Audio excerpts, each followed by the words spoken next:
Donc bonjour, c'est Fred, tipster du site gagnerfuté.com. Donc dans cette vidéo, je vous informe et je vous remercie aussi pour ceux qui ont participé au Prono Show.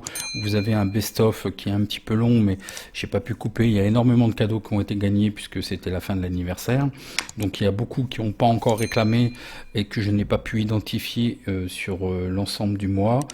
Les résultats du week-end et puis trois pronostics pour le mardi 30 juin. Donc voyons voir d'abord les résultats. Je vous avais proposé en premier pari, il y avait Aston Villa, Wolverhampton samedi, le jour du prono show. C'est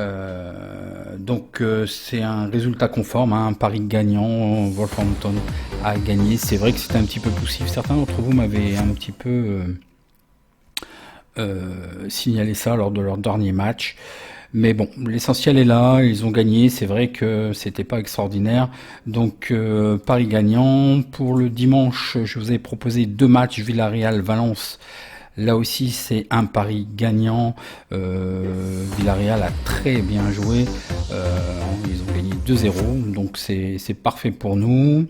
Le troisième match, malheureusement perdant, Granada, je vous ai signé, souvent les cotes sont assez soutenues, ils sont pas encore vraiment pris au sérieux.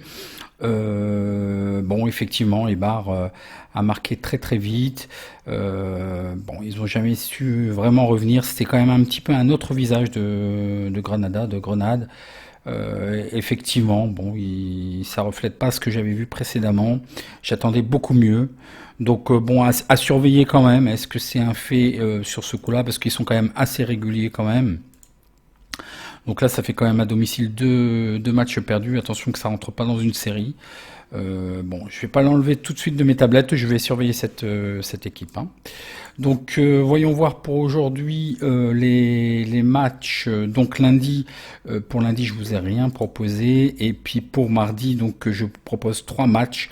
Mallorca, Celta Vigo. Je vous propose Torino, Lazio. Et je vous propose Barça, Atlético de Madrid. Donc commençons par le premier. Donc c'est Celta Vigo, c'est Mallorca Celta Vigo. Alors vous allez me dire, c'est bizarre que je vous propose ce type de match. En plus, ce sont deux équipes, il y a quand même un enjeu. Il faut qu'ils fuient la zone de relégation. Et je vous propose pas trop ce type de match. C'est quand même deux équipes mal classées. Et bon. Ce qui me fait choisir ce match, c'est Celta Vigo qui a fait un très très bon match contre le Barça. Donc est-ce que ça leur fait un match référence? Ils sont quand même relativement réguliers. On va voir ça juste après. Donc en attendant, il faut savoir que Mallorca est 18e avec 26 points et Celta Vigo est 17e avec 34 points. Voyons voir le face-à-face. Donc vous voyez, Mallorca, c'est quand même assez terne, hein. Il y a pas vraiment de secret avec cette équipe-là. C'est pas extraordinaire. Par contre, Celta Vigo, si vous voyez, il y a quand même beaucoup de régularité, beaucoup de matchs nuls quand même. Mais si ils reproduisent le match contre le Barça, je pense que Mallorca est quand même à leur portée. Donc voyons voir les statistiques générales. Donc Mallorca gagne à 21%, font match nul à 15%, perdent à 62%, ils font des over 2,5 à 46%. Des under à 56%, ils marquent en premier à 28%, ils encaissent en premier à 65%. Pour Celta Vigo, donc ils gagnent à 21%, ils font match nul à 40%, c'est ce qu'on voit très clairement quand même, il y a beaucoup de matchs nuls, attention, et ils perdent à 37%, ils font des over 2,5 à 34%, des under à 65%. Ils marquent en premier à 34% et ils encaissent en premier à 46%. Voyons voir le face-à-face domicile extérieur. Donc c'est légèrement mieux quand même pour Mallorca. Ils viennent de faire un match nul contre le Gane, pardon. Le Barça, on peut les excuser. Par contre, pour le Celta Vigo, 5 matchs, pardon, sans défaite. Et vraiment, leur dernier match contre le Barça était très très bien. C'est un match de référence pour eux. Donc les statistiques particulières domicile extérieur. Mallorca gagne à 37%, font match nul à 18%, perdent à 43%. Ils font des over 2,5 à 37%, des under à 62%. Celta Vigo gagne à 12% à l'extérieur, c'est très peu. Match nul à 43% et perdent à 43%. Ils font des over 2,5 à 37%, des under à 62%. Bon, l'historique, je le prends pas vraiment. Bon, bah voilà, Mallorca à domicile est invaincu contre Celta Vigo. Ils avaient fait 2-2 au match aller le 15 décembre 2019. Donc voyons voir les statistiques particulières que je vous ai trouvées. Donc c'est un match à 19h30, la 33e journée. On va essayer de battre la variance. Donc au niveau de l'équipe, vraisemblablement il y a un doute côté Mallorca de Pedraza et des absents Beltran et des doutes au côté Celta Vigo, Mola et Olaza. Alors, les statistiques. Real Mallorca n'a remporté que 3 victoires lors des 24 derniers matchs de toutes compétitions confondues. Real Mallorca a été battu dans 4 des 5 derniers matchs de Liga. Mallorca n'a pas réussi à marquer de but dans 8 des 12 derniers matchs de Liga. Celta Vigo est invaincu dans 9 des 10 derniers matchs de Liga et solide défensivement avec 6 draps propres quand même. Ils font des matchs nuls mais ils encaissent pas de but. 6 draps propres sur les 8 derniers matchs, donc c'est très bien. Donc il suffit juste de leur marquer un but. Pour gagner un match, il faut marquer un but. Ils en sont capables, mais surtout de ne pas en encaisser, ce qui pourrait être bien le scénario. Celta Vigo n'a pas réussi à marquer lors de 4 des 7 derniers matchs confondus. Moi, je vous ai mis les confrontations, les cotes, le 1 à 3,50, le match nul à 3,15 et la victoire extérieure à 2,30. Donc c'est une belle cote, elle pourrait être sécurisée. Moi, je mets en avant en fait une excellente prestation contre le Barça ce week-end. S'ils reproduisent leur match, en fait, il n'y a aucun doute sur la victoire sèche de Celta Vigo à 2,30. Donc c'est ce que je vous propose. Vous pouvez peut-être voir pour la sécuriser vu le niveau des cotes. Donc voilà pour ce pronostic. Le second match, c'est un match en Serie A exceptionnellement, même si on n'a pas encore beaucoup de data. C'est Torino contre la Lazio. Torino est 14e avec 31 points et la Lazio est 2e avec 65 points. Voyons voir le face-à-face. Donc, Torino, c'est une équipe que j'ai beaucoup suivie, qui était souvent sur mes tablettes les années précédentes, que j'ai dû lâcher, puisque c'est plus le Torino. Je pense qu'il faut tout remettre à plat. Cette équipe, il n'y a plus rien qui va. Elle était surtout à domicile en plus. C'est à domicile qu'elle était vraiment imprenable. Et elle m'a fait gagner beaucoup d'argent, ils perdaient pas. Et puis la Lazio, malgré qu'ils ont eu quand même un petit peu chaud contre la Fiorentina, mais ils sont quand même là et ça score. Et très vite, ils ont repris les devants, ils ont fait un finish, une fin de match terrible pour la Fiorentina.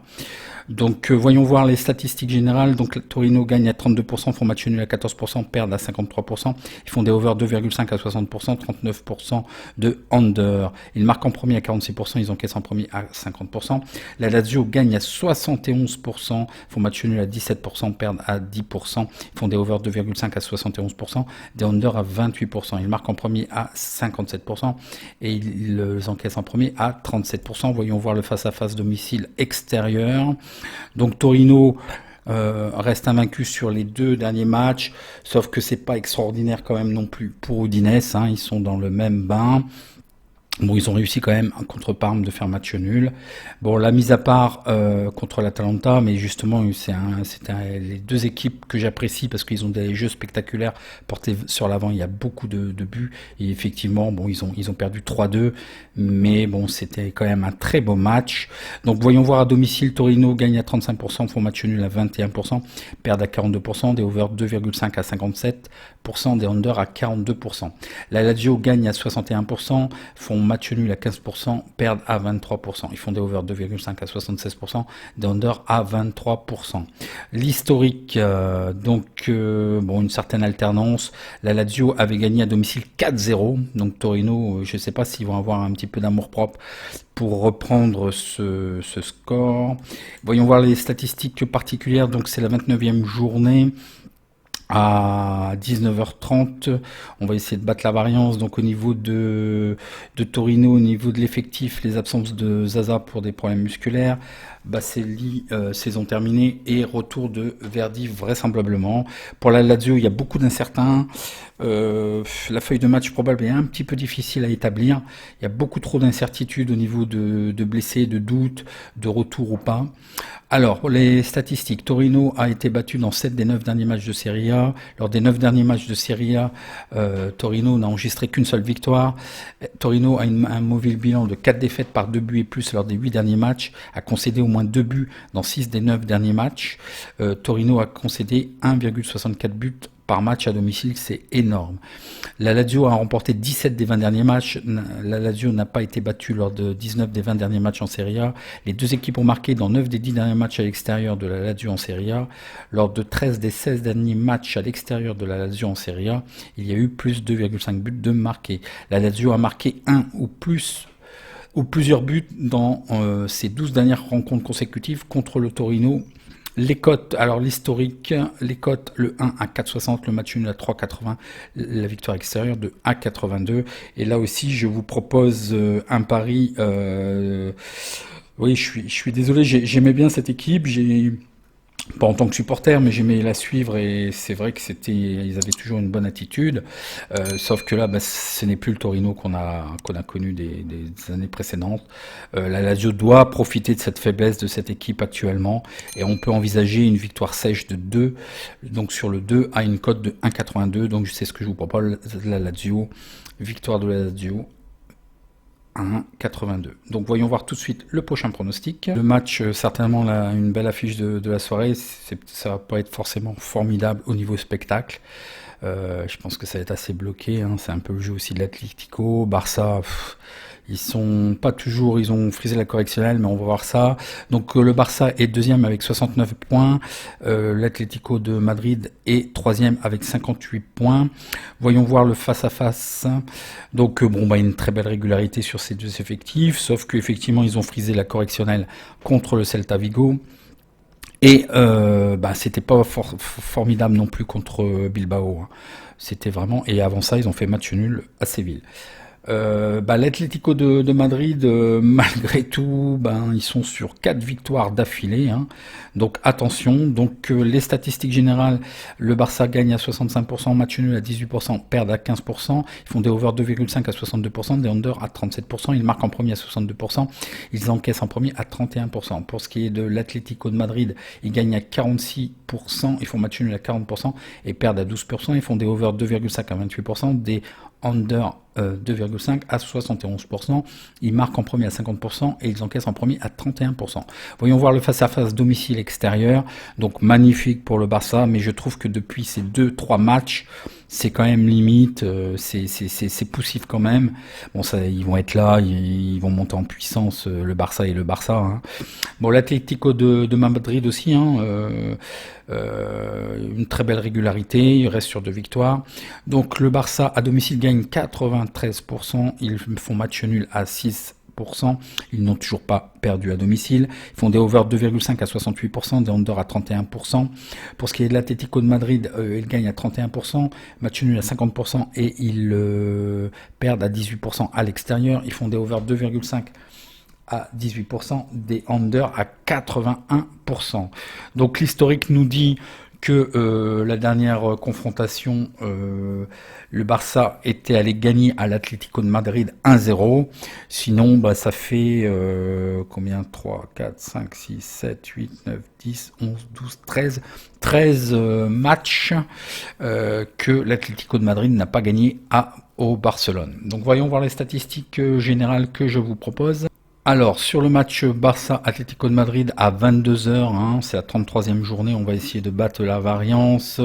Donc, l'effectif me semble conforme côté Barça et côté l'Atlético de Madrid. Les statistiques, le Barça n'a pas perdu à la mi-temps dans les 13 derniers matchs de Liga, est invaincu lors de 82 des 95 derniers matchs de toute compétition. Le Barça a remporté 8 des 11 derniers matchs de Liga, le FC Barcelone a marqué au moins 2 buts dans 44 des 62 derniers matchs de championnat. Le FC Barcelone a réalisé 7 clean sheet, sans dire qu'ils n'ont pas encaissé de buts dans les 8 derniers matchs de Liga. Lors de... ça c'est faux, puisqu'en fait 7 des 8, ok. Dans 25 des 28 derniers matchs, l'Atlético de Madrid est invaincu. L'Atlético de Madrid est invaincu dans les 10 derniers matchs consécutifs de Liga. L'équipe de l'Atlético de Madrid a réalisé 4 victoires consécutives en Liga. L'Atlético de Madrid a réalisé 3 clean sheets dans ses 4 derniers matchs de Liga. L'Atlético de Madrid a marqué au moins un but dans ses 7 derniers matchs de Liga. Les confrontations, les cotes, le 1 à 1,85, le match nul à 3,65 et la victoire à l'extérieur 4,65. Donc sur ce match, je trouve que le Barça a frisé quand même la correctionnelle. L'Atlético de Madrid reste quand même sur une flamboyante série de 4 matchs gagnés. Bon, je pense qu'il faut jouer la neutralité certainement. Et l'Atlético va devoir quand même bien faire. Donc je vous propose un match nul à une cote de 3,65 remboursé si 1 à une cote de 1,85. Donc la répartition, ça nous donne une cote équivalente à 1,68 qui est pas mal. Donc je préfère dans ce sens-là que dans l'autre sens, de faire 1 remboursé si N. Mais je crois beaucoup plus au match nul en fait. Mais bon, le Barça reste le Barça et ils sont à domicile. Donc voilà. En attendant, je vous dis à la prochaine vidéo. Et si vous avez apprécié, un petit like. Et je vous donne rendez-vous à la prochaine vidéo.